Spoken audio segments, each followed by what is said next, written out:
যারা যে খেলায় আনন্দ পাবেন তারা যাতে তাদের পছন্দের সেই খেলাটিকে পেশা হিসাবে গ্রহণ করতে পারেন, পেশা হিসাবে নিতে পারেন, মনোযোগ দিয়ে মনের আনন্দ দিয়ে যাতে গড়ে তুলতে পারেন একজন খেলোয়াড় হিসাবে নিজেকে।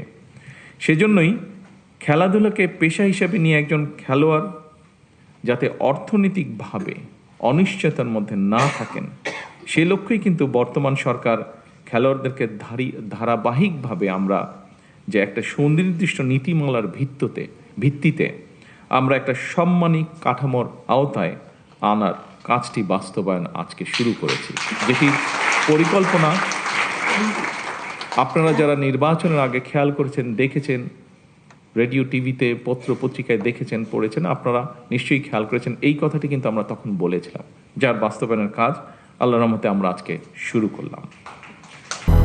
200-র বেশি সার্ভিস ও ফিচারে লেনদেনের সব বিকাশ অ্যাপে সম্ভব।